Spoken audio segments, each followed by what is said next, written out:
Under the Speaker's announced policy of January 3, 2013, the gentleman from California, Mr. Garamendi, is recognized for 60 minutes as a designee of the Minority Leader.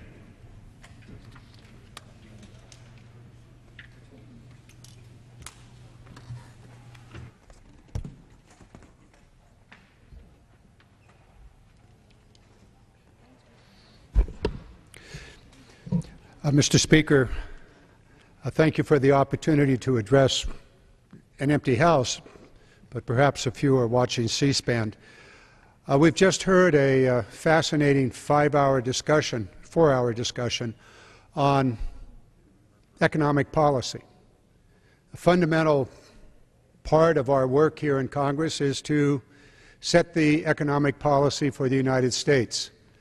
And as we listened to that 4-hour debate and discussion, there were a lot of charts and a lot of economic theory on both sides, small government versus an active investing government, the growth of taxes or the lack thereof, a discussion about jobs and the like. I'd like to first start my discussion this evening on what we ought to be doing, that is the purpose of all of this. I hearken back to the 1930s, a period of time when the nation was in a very serious depression, unemployment was rampant, and there was a lot of pain and suffering throughout this nation. Franklin Delano Roosevelt was the president at the time. Today we are in a somewhat better situation, but still there's a lot of pain, a lot of unemployment, and a lot of families in desperate situations. Back in the 30s, Franklin Delano Roosevelt put forth his New Deal, and he articulated at least a part of it with what I call the test. And he said, "The test of our progress is not whether we add more to the abundance of those who have much. It is rather we provide enough for those who have little." That's a value statement. That's a statement about how he saw the role of government. And I agree with him. Our task here today, as we debate tomorrow and the next 2 days what the economic policy of America will be, we ought to hearken back to what Franklin D. Roosevelt said in the 1930s.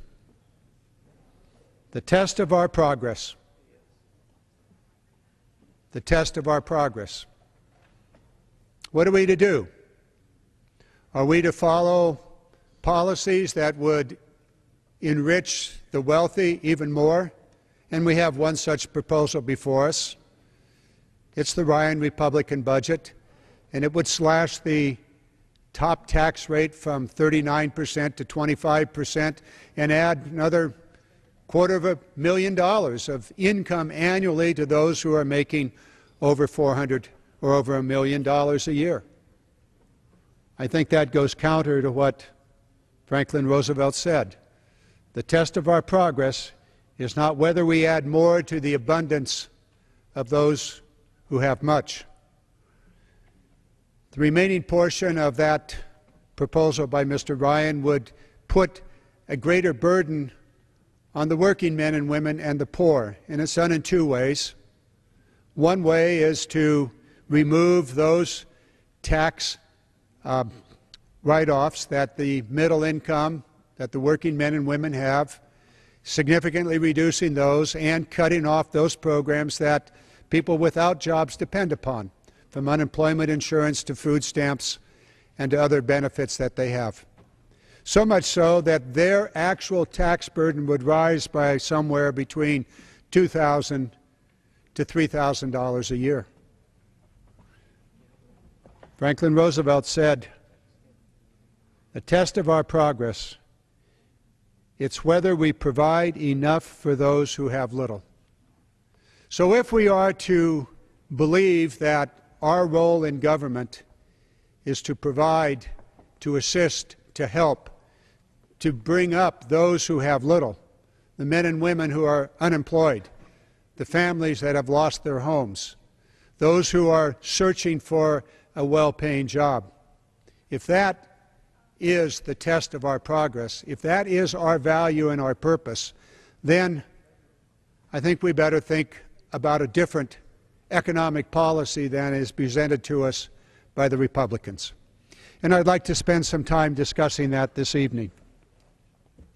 First of all, there's an immediate situation in which the sequestration, which I have voted repeatedly to end, and many of my colleagues have also, the sequestration is inherent in the Republican proposal.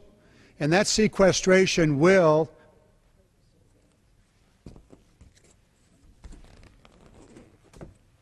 bring pink slips to 750,000 Americans in this year, the 2013 year. 750,000 Americans will lose their jobs. So if the test of our progress is to help those who have little, well, the Republican budget adds 750,000 people to those who will have very little. They will lose their job. So why would we do this? Why would we do any economic policy that would add 750,000 people to the unemployment rolls? It makes no sense if you want to grow the economy. If you want to reduce your tax revenues and increase your deficit, I suppose this is one way to do it. But it's not a very good way. And I will tell you that in my district, at Travis Air Force Base, where men and women are going to lose their jobs, where 20% of their pay will be cut, it's a very serious problem for our nation's defense. Because from that Air Force Base, the big C-5As and the C-17s that carry men and equipment and women across this globe to fight our wars, to protect our nation, they'll be sitting on the ground. They will not be doing their training. They will not be prepared to carry out their task in defending this nation. Why would we do that? Makes no sense to me. Whether it has to do with the test of our progress or our values or our nation's defense. Why would we want to move a policy that would set 750,000 people to the unemployment lines? Makes no sense to me at all. We also know, and I was home in my district this last weekend, and I was talking to some elderly people that attended one of my meetings, and they were talking about and asking me, is it true? Is it true that you guys are going to cut Medi-Cal, which is the Medicaid program in California? And I said, no, not us guys, but yes, there is a proposal in Congress to seriously cut Medicaid and therefore Medi-Cal. And they said, don't they understand that that's how my husband is supported in the nursing home? What are we to do if those cuts force him out of the nursing home? Well, the reality is that that could happen because we have a budget on the floor that 435 of us will be voting on in the next couple of days that actually will reduce the Medicaid and therefore Medi-Cal in California by a third cut. And therefore, that lady who was concerned about her husband's care in the nursing home will find a problem. She and perhaps many other, not perhaps, definitely many other senior citizens are going to find their opportunity to have care in a nursing home removed. And it's a very serious issue because who are those people that are going to see their Medi-Cal or across this nation Medicaid support significantly reduced by 1/3? Well, here they are. 2/3 of them are seniors and people with disabilities. We're not talking about the welfare here, welfare and all that goes with that. We're talking about seniors and men and women in this nation that have such disabilities that they cannot care for themselves. These are the people that are going to be hurt. Another 20% of them are children. Why? Why would this House vote for a budget that would harm seniors, the disabled, and children? Why would we do that? Perhaps the argument that you heard over the last 4 hours is, well, we need to deal with the deficit. Yes, we do. But do we need to deal with it in this way? That we go after seniors. We go after people with disabilities that cannot care for themselves, and children, and take it to them. And at the very same time, in the very same piece of legislation, give the super wealthy an additional extraordinarily large amount of money that the average worker in the United States would have to work 5 to 6 years to equal the tax reduction given to those who are earning $1 million. And for those that are earning $1 billion, it is add 3 or 4 more zeros to their tax reduction. Why would we do that? It makes no sense. It is not the American value. It's not what FDR said should be the test of our progress. Seniors, children, disabled. Why would we do that? And you look at that budget, and you look at that proposal a little more, and what do you see? The seniors, not those who are in nursing homes without income, but seniors, the average senior. The average senior in the United States has a median annual income of $22,800. Median. Half of the seniors in this nation have an annual income of less than $22,800. Half of them have more than that. So where are we with the proposal that we'll be voting on in the next couple of days from our Republican colleagues? It is a proposal that will end the Medicare program as we know it.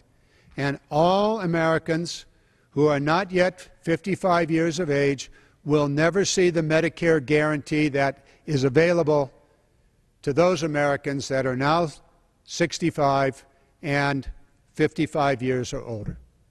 The Medicare guarantee of a health care program that has, since its inception in 1964, taken nearly all of the seniors in this nation out of poverty, when together with Social Security.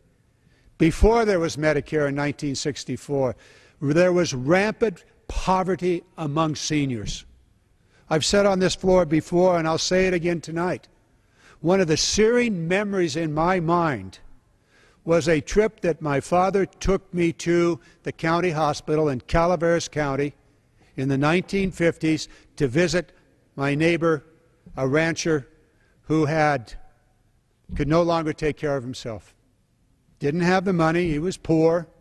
He wound up in the county hospital. There was a ward, perhaps 20 seniors in the worst possible condition, without adequate medical care, simply lined up, bed to bed, to die. What are we doing here? What are we doing? Why would we set up a program to end one of the most important, valuable programs to every American citizen? That is the promise of Medicare, a comprehensive medical program for them to take care of their health in their senior years. Why would we end that and turn it over to the health insurance industry? Now, I was the insurance commissioner in California for 8 years, and I know the health insurance industry, and I know their number one purpose. It's profit.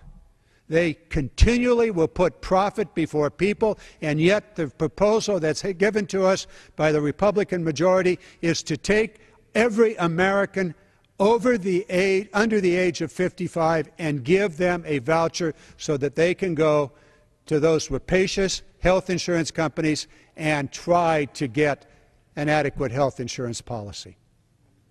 And the guarantees that are in the Affordable Health Care Act would be wiped out by their legislation. The guarantees of an adequate insurance program, the end of discrimination based upon age and pre-existing condition, gone, wiped out. What are they thinking? What are they thinking? Do they understand what the American senior is going through? I think not. I think not. When you consider who those seniors are, I don't understand. I do not understand. Now, there's an alternative. There's an alternative put forward by our Democrats on this side, and you've heard it discussed here in the previous 4 hours. It's an alternative that is a reflection of the basic American value of taking care of each other, of helping each other, the value of a community. A small community, perhaps, like I live in California, community of Walnut Grove, or the large community of all of us, over 300 million Americans, where we care for each other, where we test our progress by making sure that all of us are lifted up, not just the super wealthy, not just those who have everything they could possibly need. I understand they may want more, but rather to provide the basic needs of these who have nothing or little. Health care, food, shelter, clothing. That's where we're coming from. And we do it in a way that actually reduces the deficit over time, brings back into a reasonable balance the annual appropriations and the revenues of this government, does it in a way that meets the needs of this generation and future generation, does it in a way that makes the critical investments that grow the economy, rather than stifle the economy by pulling out of the economy, as our Republican colleagues would, the essential elements of economic growth. There are 5 of them. I've talked about this for more than 25 years in California and beyond. Those critical investments in present and future economic growth are simple, but they are powerful and they are absolutely necessary. They are education, research, infrastructure, manufacturing, making things here in America, and change. Those are the 5 elements. And now that we're here at the federal level, we must add to that our nation's security, defense, and others. Let me put a couple of things up here. Growing the economy. Growing the economy requires that we invest in infrastructure. This is both immediate and long-term. When we invest in infrastructure, we put people to work now. We can do this. Men and women and corporations and companies and contractors are ready to go to work. The skilled labor force is there. All they need is for this government to fund a substantial infrastructure program. And that's precisely what the Democratic budget does. It adds $50 billion now to the appropriations for this year and creates an infrastructure bank so that we can have a public-private partnership to build those infrastructure programs that have a cash flow. Sanitation projects, water projects, toll bridges, toll roads, airports. Many of the infrastructure programs that this nation desperately needs can be financed with an infrastructure bank. And for those that cannot be financed with a public-private partnership, we can and we must use our general fund revenue to build the infrastructure. For every dollar we invest in infrastructure, we immediately return to the economy $1.57. Don't take my word for it. Take Mark Zandi's word, an economist for Moody's Analytics. Nobody has debated that point. So why don't we invest in the infrastructure? When we do so, we will be safer. We'll have safer airports. Our roads will be safer. They'll be paved. And the potholes, not all will disappear, but over time we will improve our highway system. And our bridges, many of which are deemed to be insufficient, unsafe, can be repaired and be rebuilt. And in the process, we have laid the foundation for future economic growth. On the education side, it is exactly the same. On the education side, if we educate our children, if we have the best education program in the world, something very, very good will happen to this nation. First, we will be competitive.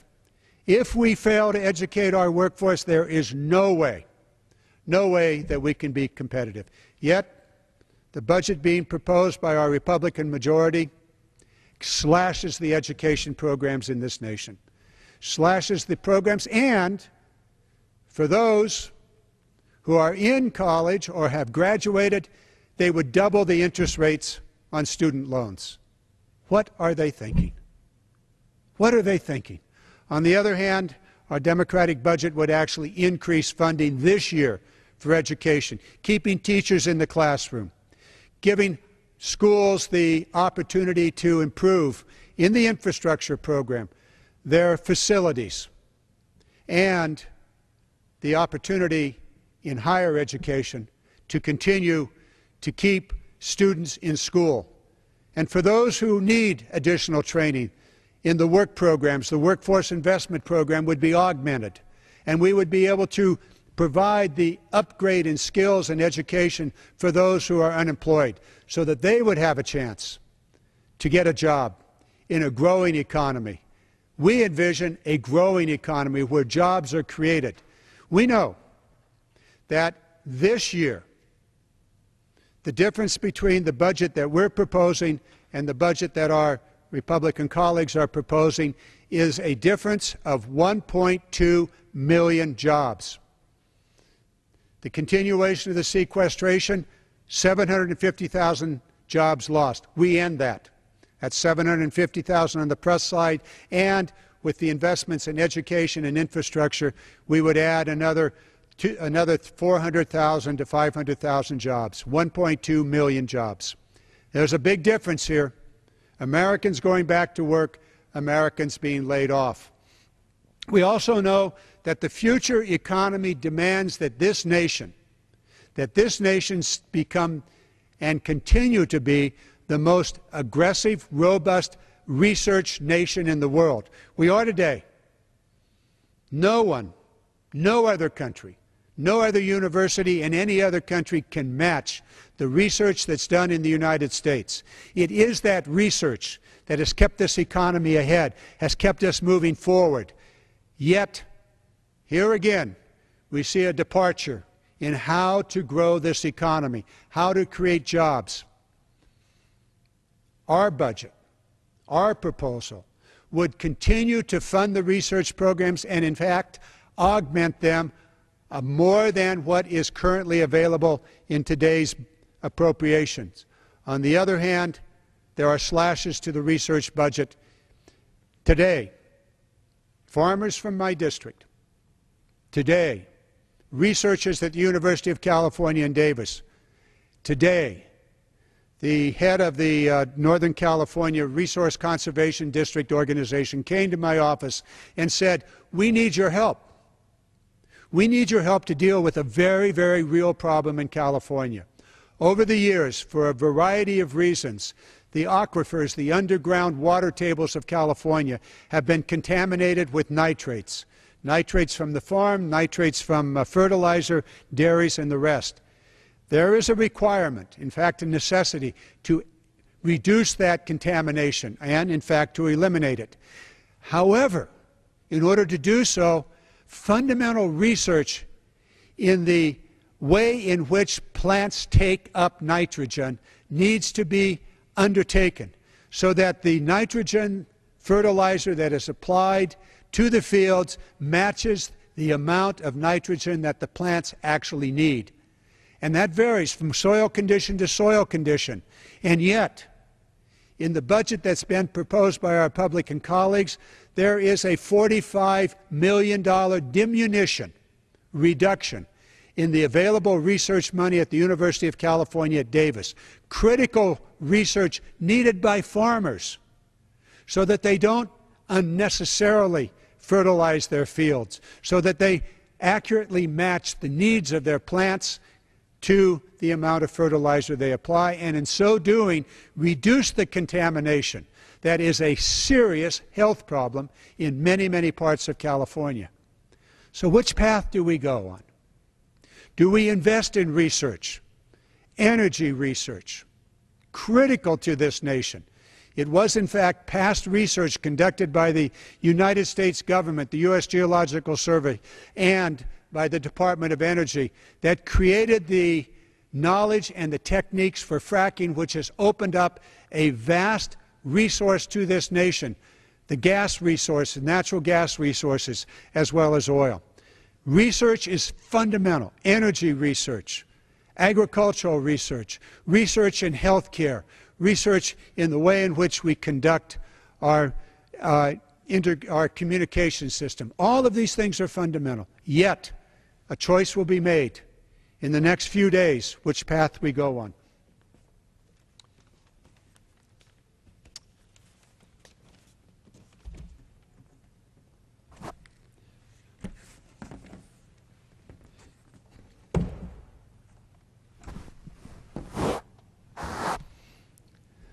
The fourth point I wanted to make is this: manufacturing. Manufacturing matters. Manufacturing is where the middle class is. Manufacturing is where we built the great American middle class, making things, cars, refrigerators, and the more advanced things such as the high-speed trains and the like. We need to return this nation to a manufacturing nation. This is the creation of wealth. Using the research, the new products, the new technologies, the new ways in which we can make things, advanced manufacturing technology, we can rebuild the great American manufacturing sector. We lost 9 million manufacturing jobs in the last 20 to 25 years. America can't afford that. We need tax policies. We need policies that encourage manufacturing in the United States. 3 years ago, 2.5 years ago, we passed legislation that eliminated many of the tax breaks that corporations had to offshore jobs. We need to finish that job. The President said clearly in his State of the Union message, we need to provide tax breaks for onshoring, bringing those jobs back to America, and end the remaining tax breaks that corporations get for offshoring. In so doing, we build our economy. We help to balance the budget by bringing tax revenues back to this nation. Manufacturing matters.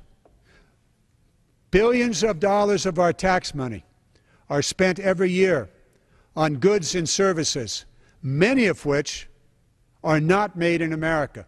Why in the world we would spend our tax dollars on steel that's manufactured in China to build the San Francisco-Oakland Bay Bridge? 43 million tons of steel. Maybe 3,000 to 6,000 jobs in China, not in the United States, American tax money spent. And it goes on and on. We need a strong make it in America, buy it in America policy so that our tax money is spent on American-made products and services, not on foreign-made. Now, if you want to spend your own money out there, fine, buy whatever you want to buy. But if you're going to spend American taxpayer money, then we should spend that money on American-made equipment. And that is precisely the policy that we're offering here in the United States as we move our infrastructure programs forward. And as we move forward with our energy development, our solar and our wind and other advanced energy systems. Use our tax money to build American manufacturing once again here in our nation. So manufacturing matters, and we will make it in America when once again it is made in America. Very fundamental. So these are the things: education, infrastructure, research, manufacturing, and change. We have to be willing to change in many, many of our policies. How can we pay for this? Well, here's one novel idea. We can end those tax breaks that are given to individuals and to corporations that are no longer necessary. The oil industry over the last decade earned $1 trillion in profit. This is the big five. Not all the small ones. It'd be much higher if you added the small ones. We're in the midst of an energy boom right now. Oil, natural gas. We're producing more energy, natural gas and oil than we have in the last 2-3 decades. And the oil companies are doing pretty well. Yet, they continue to receive billions of dollars a year, perhaps as much as $5 billion, $4 billion for the big five oil industry, of your tax money to support them as their profits have added up to over $1 trillion, just the big five, in the last decade. Why would we do that? Why would we continue to use our tax money to support the oil industry? They get enough at the pump from us. They don't need a tax break. Let's take that tax break, turn it around, and put it into tomorrow's energy systems, supporting the green technologies, the solar, the wind, the conservation, the programs, the electric car systems, the batteries that will power those systems in the future, as we transition our economy from where we were to where we must be in the future. Just one example of the tax breaks that are not necessary, and there are numerous other ones.